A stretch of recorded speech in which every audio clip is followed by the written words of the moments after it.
الحمدللہ رب العالمین والصلاة والسلام علی سید المرسلین وعلی آلہ واصحابہ اجمعین اما بعد فاعوذ باللہ من الشیطان الرجیم بسم اللہ الرحمن الرحیم۔ آج ہم آیت نمبر 164 سورۃ البقرہ، یہاں سے ہم آج اپنا درس قرآن شروع کر رہے ہیں۔ گزشتہ درس قرآن میں ہم نے اس حوالے سے بات کی تھی کہ اللہ سبحانہ و تعالیٰ نے حج اور عمرہ ان کا ذکر فرمایا تھا، اور یہود کا جو طریقہ تھا وہ یہ کہ جو بینات اور ہدایت ہے اس کو وہ چھپاتے تھے، جس کا ذکر میں نے تحریف کے حوالے سے، تحریف عربی زبان میں ہم کہتے ہیں اور اردو میں ہم اس کو تحریف بول دیتے ہیں۔ تو تحریف جو ہے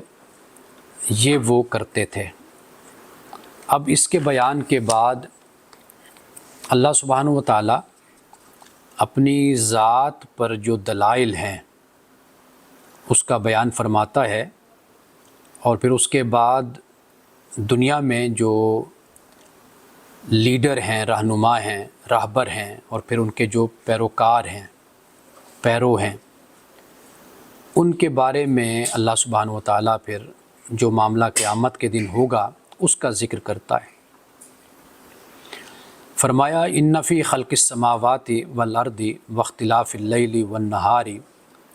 والفلک التی تجری فی البحر بما ينفع الناس وما انزل اللہ من السماء من ماء فاحیا به الارض بعد موتها وبث فیها من کل دابۃ وتصریف الریاح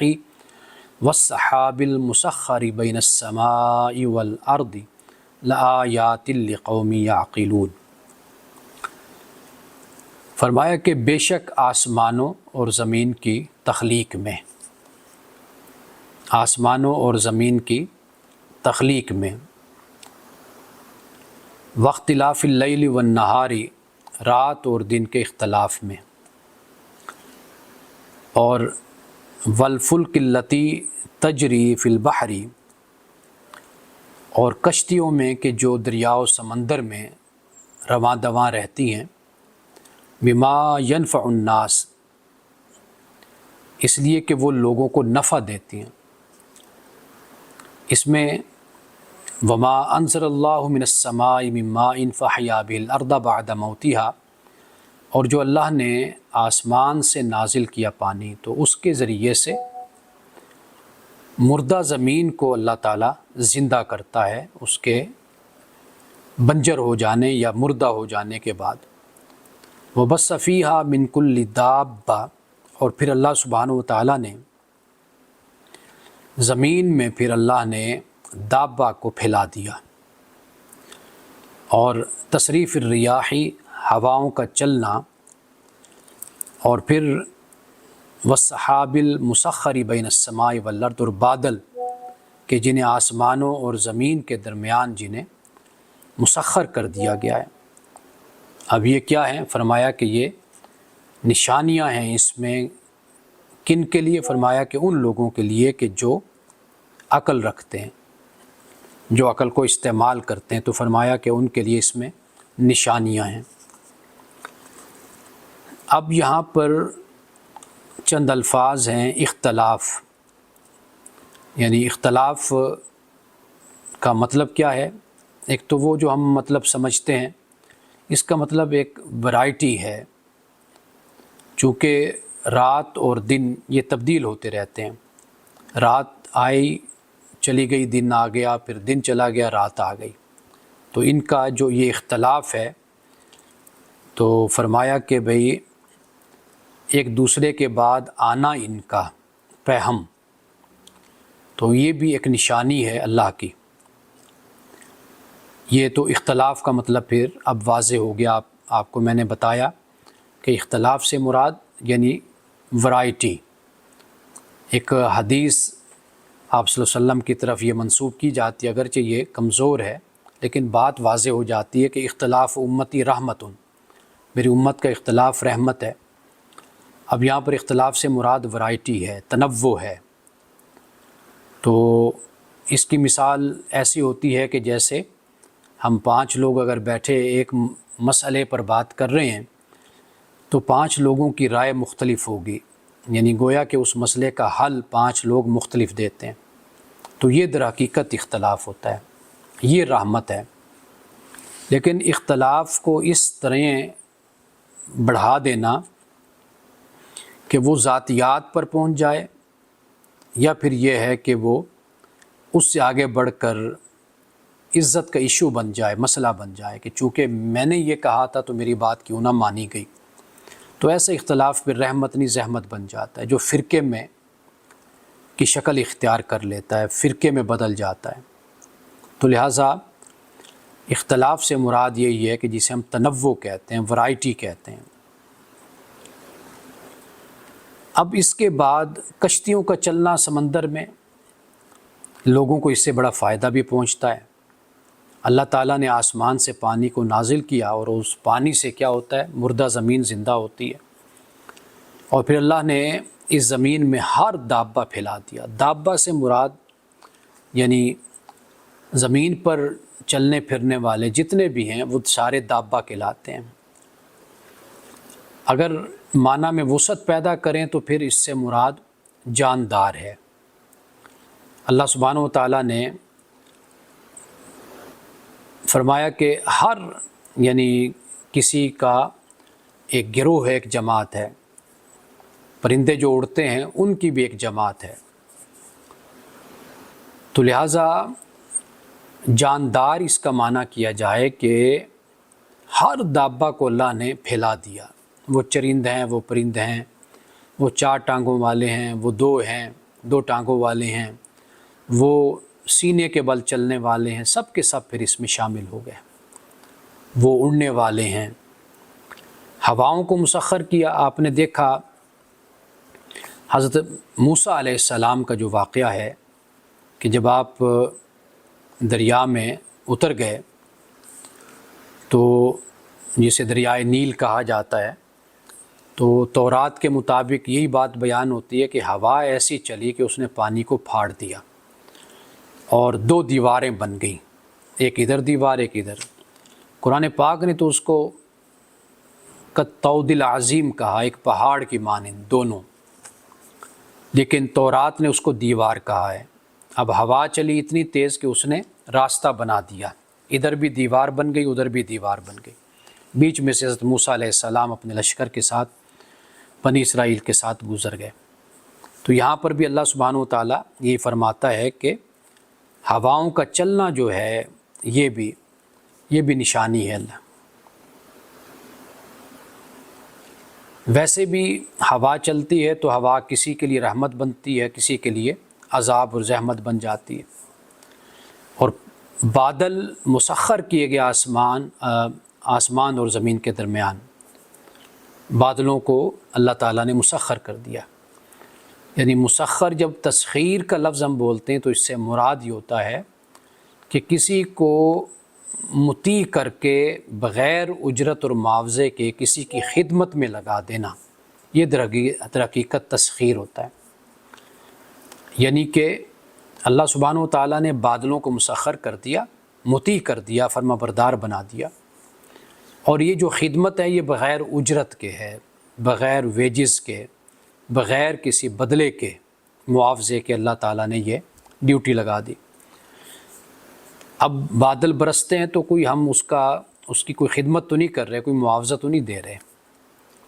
درخت ہم پہ چھاؤں کرتا ہے تو ہم اس کا کوئی بدلہ تو ہم اس کا کوئی نہیں دے رہے۔ کیا کچھ اس کائنات میں ہمیں ملتا ہے، نصیب ہوتا ہے، تو اس کا کوئی بدل تو نہیں، اللہ تعالیٰ نے مسخر کر دیا اس کو۔ تو فرمایا کہ یقیناً نشانی ہے ان لوگوں کے لیے کہ جو عقل کو استعمال کرتے ہیں یا سوچتے ہیں یا سمجھتے ہیں۔ اب یہ فرمایا نا کہ یقیناً نشانیاں ہیں، لیکن یہ نہیں بیان کیا کہ کس کے لیے نشانیاں ہیں۔ یعنی کہ یہ دلیلیں جو دی جا رہی ہیں یہ کس چیز پر ہیں؟ اب یہ جو چیز ہے، یہ جو بات ہے، اس میں در حقیقت عقل کی تربیت ہے، ٹریننگ ہے۔ وہ یہ ہے کہ آپ اس کائنات میں غور و فکر کرتے ہیں، جیسے قرآن پاک نے بیان کیا، آسمانوں اور زمین کی تخلیق ہے، رات اور دن کا اختلاف ہے، کشتیوں کا چلنا ہے، آسمان میں سے پانی کا برسنا یعنی بلندی سے، مردہ زمین کا زندہ ہو جانا ہے، اور پھر جانداروں کا پھیل جانا ہے، پھر ہوا اور بادل ہیں ان کو مسخر کر دیا گیا، ہوا کو چلا دیا گیا۔ اب اس کے بعد اب ہم پہ چھوڑ دیا کہ بھئی ہم اپنی عقل کو استعمال کریں، ذرا سوچیں کہ یہ آخر یہ سب کچھ کیسے چل رہا ہے، یہ نظام۔ تو ذہن کس طرف جاتا ہے پھر؟ عقل وہ اس طرف جاتی ہے کہ آخر اس کائنات کو بنانے والا، چلانے والا آخر کوئی ہے کہ جو اس کائنات کو قائم رکھے ہوئے ہے۔ تو یہ وہ بات ہے کہ یہاں پر دلیلیں تو بیان کر دی گئی ہیں، لیکن کس چیز پہ ہیں یہ نہیں یہاں پر بیان کیا گیا۔ تو لہٰذا یہ عقل کی تربیت ہوتی ہے۔ جیسے ہم کوئی گیم کھیلتے ہیں جسے وہ پزل ہوتی ہے گیم، یا کوئی اس طرح کی کہ جس میں آپ نے کچھ ڈھونڈنا ہے، کچھ نشان آپ کو دے دیے جاتے ہیں، آپ ان نشانوں پر پھر آپ اصل چیز تک پہنچتے ہیں۔ تو یہی ہے ہمارے ایک زمانے میں بہت چھوٹے تھے ہم، اس وقت کسوٹی ایک پروگرام چلا کرتا تھا، اور وہ یہ ہوتا تھا کہ نشان بتائے جاتے تھے۔ یعنی مثال کے طور پر اگر کوئی ادیب ہے، شاعر ہے، تو اس کے جو علامات ہیں آس پاس وہ سب بتائی جاتی تھی، جس سے وہ پہچان جاتے تھے کہ ہاں، پھر آخر وہ اس پر پہنچ جاتے تھے کہ یہ ہے جس کے بارے میں بات ہو رہی ہے۔ تو اب یہاں پر دلیلیں بیان کر دی گئی ہیں، اب انسان کی عقل ہے، اس کی تربیت ہے کہ وہ اپنے خدا تک پہنچے کہ آخر یہ جو آسمان اور زمین کی تخلیق ہے، رات دن کا اختلاف ہے، کشتیاں ہیں، پانی ہے، ہواؤں کا چلنا ہے، اور پھر بادلوں کو مسخر کر دینا ہے آسمان اور زمین کے درمیان، یہ سب کچھ کیا ہے؟ یہ سب سے بڑی بات ہے کہ یہاں پر اب انسان پھر اپنے ذہن کو دوڑائے۔ اور یہاں پر ایک نقطہ اور میں بیان کرتا چلوں کہ ایمان سے پہلے غور و فکر، تدبر، تفکر اس کائنات میں ہے، انسان کرتا ہے، تو پھر اس کے بعد درجہ آتا ہے ایمان کا۔ یعنی آپ اس کائنات میں غور و فکر کریں گے اور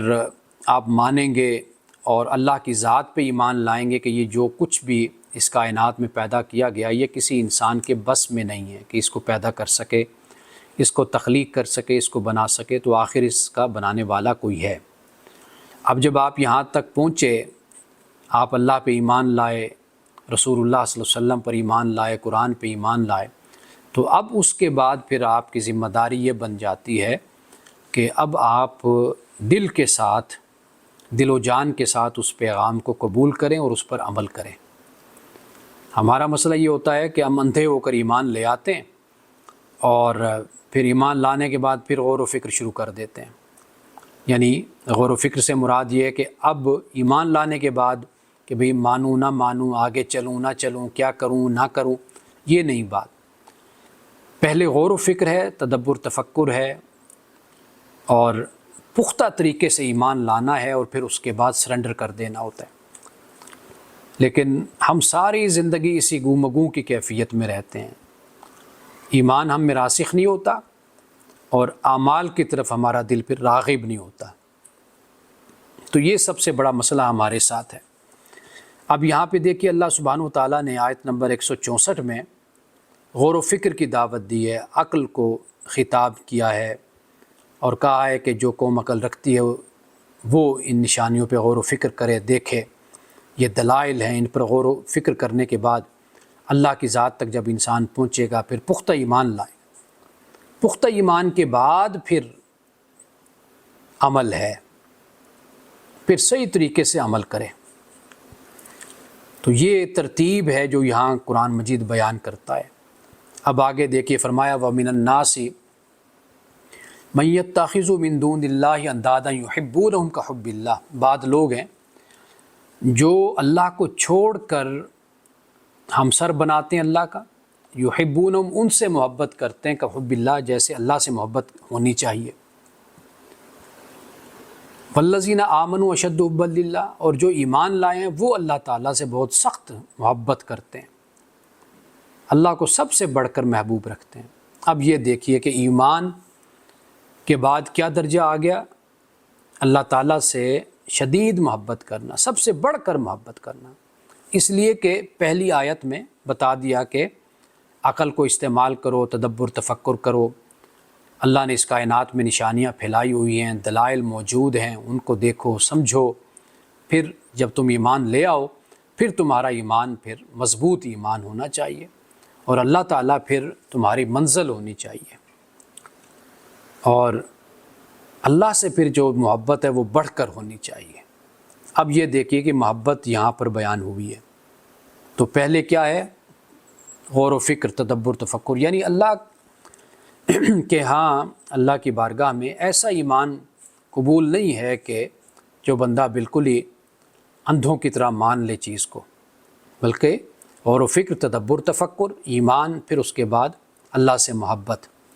اور یہ محبت پھر انسان کو جھکا دیتی ہے اللہ کی بارگاہ میں۔ تو ہم اندھوں کی طرح ایمان لاتے ہیں، بلکہ ہم نے ایمان اندھوں کی طرح بھی نہیں لاتے، ہمیں بس جدی پشتی جو خاندانی اسلام اور دین اور ایمان ملا، بس ہم اسی کو لے کر چل رہے ہیں۔ تو اللہ کی بارگاہ میں قدردانی اس کی ہے کہ جو کچھ محنت کر کر آتا ہے، تو اس طرح تو پھر ہر مذہب والا اپنے مذہب کو اپنے والدین سے ہی لیتا ہے اور اس کو قبول کرتا ہے، اور پھر اس پر عمل کرتا رہتا ہے اور اسی کو سچ اور حق مانتا رہتا ہے۔ تو لہٰذا مومن کا مقام یہ ہوتا ہے کہ پہلے وہ غور و فکر کرتا ہے، چیزوں کو سمجھتا ہے، اور پھر جو ایمان اس میں پیدا ہوتا ہے وہ پھر نہیں وہ ہلتا، وہ پھر پہاڑ جیسا مضبوط ایمان ہوتا ہے اس کا۔ ہم خود کو ادھر سے مسلمان بھی کہتے ہیں، ادھر سے پھر گو مگو کی کیفیت اور بالکل ڈبل مائنڈڈ اور کنفیوژن کا شکار رہتے ہیں، تو اس سے ہمیں باہر نکلنا چاہیے۔ وَلَوْ يَرَى الَّذِينَ ظَلَمُوا إِذْ يَرَوْنَ الْعَذَابَ أَنَّ الْقُوَّةَ لِلَّهِ جَمِيعًا وَأَنَّ اللَّهَ شَدِيدُ الْعَذَابِ، اور فرمایا کہ کاش دیکھ لیں وہ لوگ جنہوں نے ظلم کیا جب وہ دیکھیں گے عذاب، یعنی مطلب یہ کہ کاش وہ ابھی سمجھ لیں دنیا میں ہی، اس وقت تو سمجھ ہی جائیں گے جب دیکھیں گے عذاب کو، کاش وہ اب سمجھ جائیں، کاش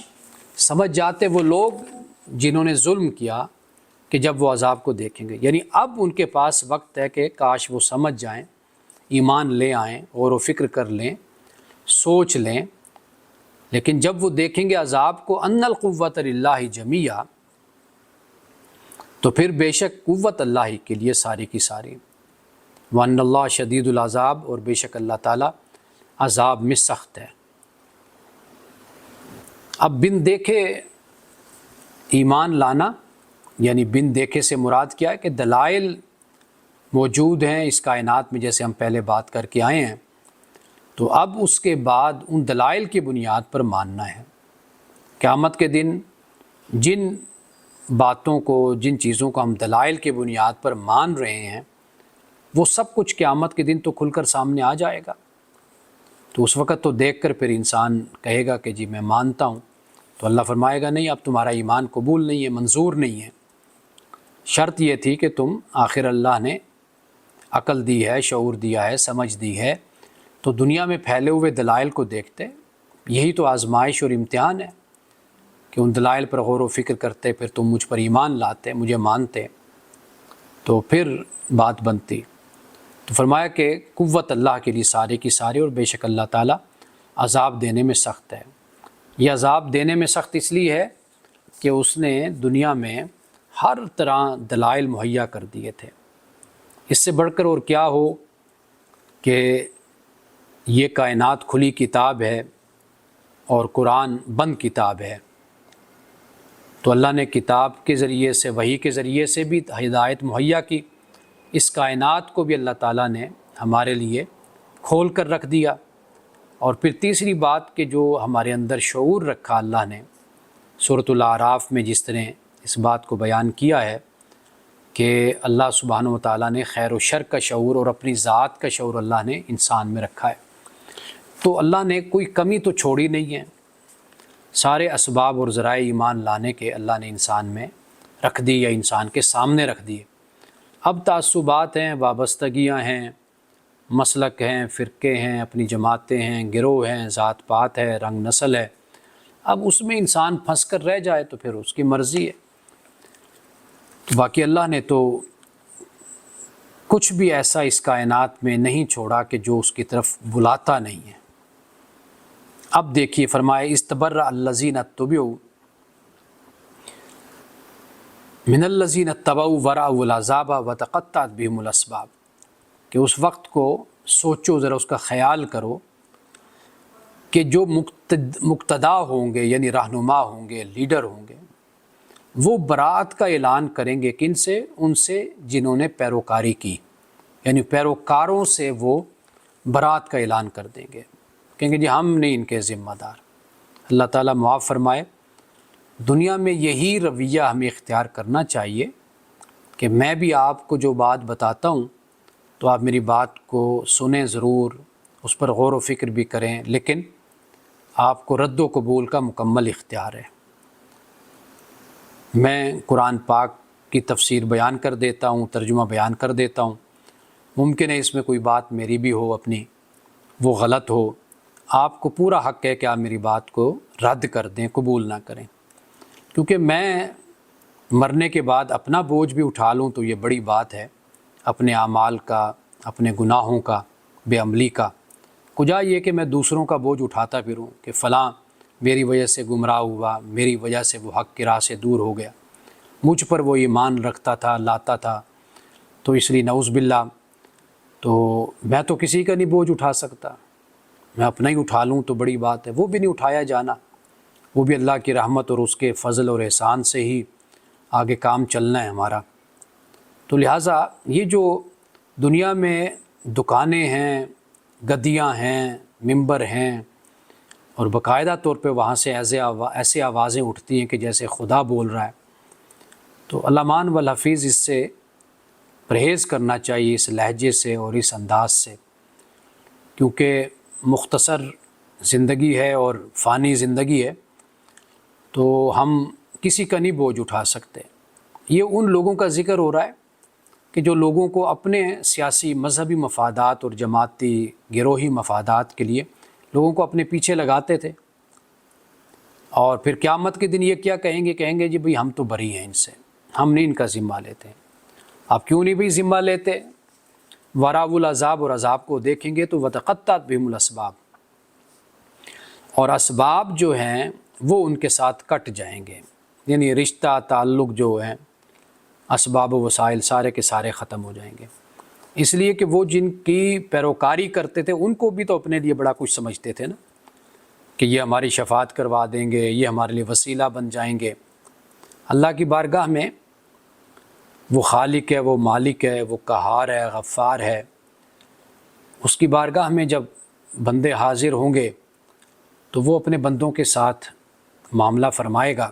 اب وہ کیا معاملہ ہے وہ اللہ بخوبی اس سے واقف ہے، وہ جانتا ہے۔ تو لہٰذا دنیا میں جو لوگ اس طرح کی غلط امیدیں لگاتے تھے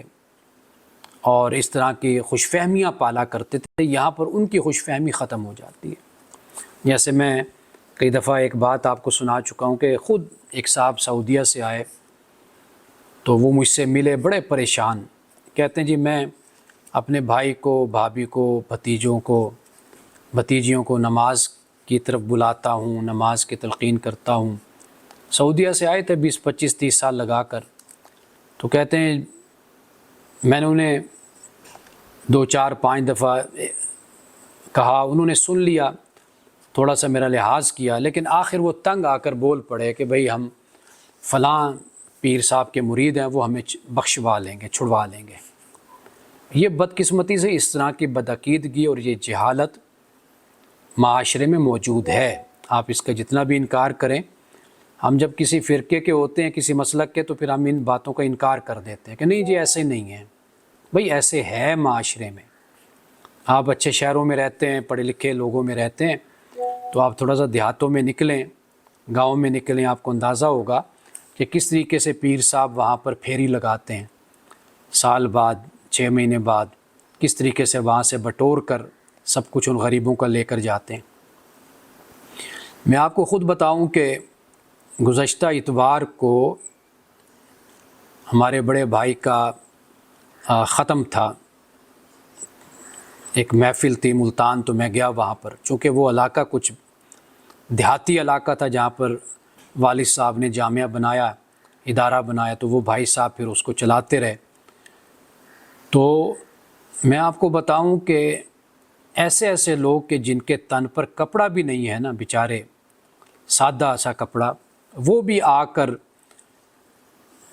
پیسے 10 روپے 20 روپے 100 روپے 200 وہ بھی آ کر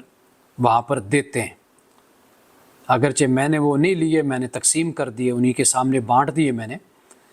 تو لیکن میں آپ کو یہ بتا رہا ہوں کہ کلچر اس طرح کا ہے بدقسمتی سے ہمارا۔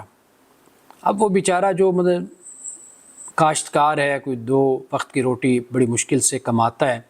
وہ پیر صاحب کو، مولوی صاحب کو، خطیب صاحب، وہ یہ سمجھتا ہے میں ان کو دوں گا تو یہ میری بخشش ہو جائے گی، میری مغفرت ہو جائے گی، اور دنیا میں بھی کچھ مجھے خوشحالی اور آسودگی اس طرح ان کے صدقے سے مجھے مل جائے گی، یہ میرا وسیلہ بنے گی۔ ہاتھ چومتے ہیں، پاؤں پڑتے ہیں۔ تو یہ ایک عجیب سا کلچر ہے، اور ماشاءاللہ سیاست میں بڑے بڑے لوگ ہیں جو آج ملک میں تبدیلی لانا چاہتے ہیں، انقلاب لانا چاہتے ہیں، لیکن ان کے بیک گراؤنڈ میں آپ جائیے، وہ انہی نذرانوں پہ ان کی گزر اوقات ہو رہی ہوتی ہے، باقاعدگی سے عرس بھی ہو رہے ہوتے ہیں، وہاں پر بیچارے پتہ نہیں کہاں کہاں سے لوگ آتے ہیں، اور وہ اسی طریقے سے چندے دے رہے ہیں، اسی طریقے سے بیچارے نذرانے پیش کر رہے ہوتے ہیں۔ یعنی یہ جو کلچر ہے، قرآن مجید تو اس کو مکمل طور پر رد کرتا ہے، مکمل طور پر رد کرتا ہے۔ آپ کے پاؤں پڑ جاتے ہیں، آپ ان کو سمجھائیں، ہاتھ چومتے ہیں، نذرانے پیش کرتے ہیں، لیکن کیا کیا جائے، یہی پیسے اکٹھے کر کر کے جن کا استحصال کرتے ہیں، پھر کہتے ہیں جی اب ان کو ہم ان کے حقوق دلائیں گے۔ پہلے ایکسپلوئٹیشن کرتے ہیں، پھر سیاست میں آ کر انہی کی آواز اٹھانے لگ جاتے ہیں۔ بھئی جو لوگ آپ کے آس پاس ہیں، آپ انہی کا استحصال نہ کریں، انہی کو شعور دیں، انہی کو علم دیں۔ زندگیاں گزر جاتی ہیں ان سجادہ نشینوں کی، یہ درباروں کی کمائیاں کھاتے ہیں، مزاروں کی،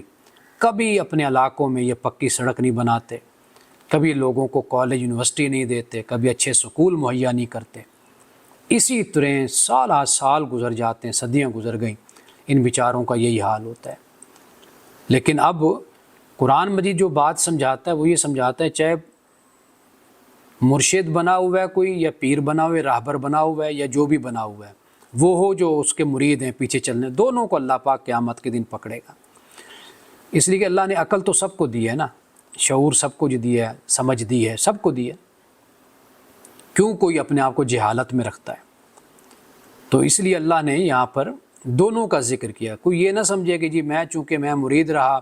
تو لہٰذا قیامت کے دن میری چھوٹ ہو جائے گی، نہیں، چھوٹ نہیں ہے۔ اس لیے کہ پیر ہو یا مرید، اللہ نے عقل دونوں کو دی ہے، قرآن دونوں کو دی ہے، دین دونوں کو دی ہے، رسول اللہ صلی اللہ علیہ وسلم کی نبوت و رسالت دونوں کے لیے، کعبہ دونوں کے لیے، تو لہٰذا یہ کوئی تفریق نہیں ہے۔ قرآن پاک پڑھ کر دیکھ لیجئے، مرید یہ کہتے ہیں جو پیچھے چلنے والے پیروکار، یا اللہ ان کو ڈبل سزا دے۔ سورۃ الاعراف میں تو اللہ پاک فرماتا ہے ڈبل نہیں، یعنی میں ڈبل سزا نہیں، دونوں کو برابر سزا ملے گی۔ تو لہٰذا قرآن مجید کو اپنا راہبر بنائیے، مقتدا بنائیے، رسول اللہ صلی اللہ علیہ وسلم کو اپنا راہبر بنائیے، اور اس طرح کی خام خواہ کی جہالت بھرے اعمال اور رسومات اور رواجات سے اپنی جان چھڑائیے۔ ان مزاروں پر بیٹھے ہوئے لوگوں کو دینا یہ بالکل غلط طریقہ ہے۔ اچھے بھلے خوشحال لوگ ہوتے ہیں، سارا دن جمع کرتے رہتے ہیں پیسے غریبوں کے، بیچاروں کے۔ اب میں آپ کو کیا سناؤں کہ کیسے کیسے واقعات دیکھنے کو ملتے ہیں اور کس طرح یہ غریبوں کو لوٹتے ہیں۔ آخری آیت پڑھ کے آج کا یہ رکوع بھی مکمل ہو جائے گا۔ وقال الذین اتبعوا، اور کہیں گے وہ لوگ جنہوں نے پیروی کی. اب دیکھیے وہاں پر ان مریدوں کی آنکھیں کھلیں گی، پیروکاروں کی. وقال الذین اتبعوا، اور کہیں گے وہ لوگ جنہوں نے پیروی کی، لو ان لنا کرۃ، کہ کاش ہمارے لیے واپس جانا ہو، اللہ ہمیں واپس لوٹا دے. فنتبرأ منہم کما تبرؤوا منا، تو ہم ان سے برات کا اعلان کریں گے کہ جیسے تم نے ہم سے برات کا اعلان کیا. یعنی جس طرح مقتدا نے، پیروں نے، جس طرح راہبروں نے، جس طرح یعنی جن کو ہم دنیا میں اپنا راہبر بناتے تھے، انہوں نے ہم سے برات کا اعلان کیا، تو ہم بھی ان سے اسی طرح برات کا اعلان کریں گے. اب دیکھیے اللہ پاک کیا فرماتا ہے، کذالک یریم اللہ اعمالہم، اسی طرح اللہ ان کو دکھائے گا ان کے اعمال، حسرات علیہم، حسرت بنا کر. حسرت یہی ہوتی ہے جو خواہش پوری نہ ہو، وہ حسرت کہلاتی ہے، پشیمانی ہوتی ہے. وما ہم بخارجین من النار، لیکن یہ آگ سے نکلنے کا کوئی راستہ نہیں پائیں گے. تو لہٰذا آج ہی سوچ لینا چاہیے ہم لوگوں کو، دونوں کو، پیچھے چلنے والے اور چلانے والے. اللہ پاک معاف فرمائے، معاف فرمائے، معاف فرمائے. یہ بہت بڑی ذمہ داری ہے کہ دوسروں کے لیے مقتدا بن کر بیٹھ جانا. اللہ مان والحفیظ. یہ مقام و مرتبہ پیغمبر کا ہے، جس کے سامنے حق بالکل واضح ہوتا ہے، بالکل واضح حق ہوتا ہے. جو وہ اپنی زبان سے نکالتا ہے وہ اس طرح ہوتا ہے کہ جیسے دن نکلا ہو، سورج چمکا ہوا ہو، اس طرح یقینی بات ہوتی ہے. تو یہ پیغمبر کی شان ہے. ہم جیسے لوگ یہی کہنا چاہیے کہ جی میں بیان تو کر رہا ہوں، آپ سن لیجئے، اچھی بات ہے، قبول کر لیں، نہیں ہے رد کر دیں. میں آپ کی ذمہ داری نہیں لے سکتا قیامت کے دن، کہ کوئی میرا نام لے کر قیامت کے دن کہے جی اس نے ہمیں یہ بتایا تو اس لیے ہم نے یہ کیا. تو یہ ذمہ داری یہ نہیں اٹھانی چاہیے.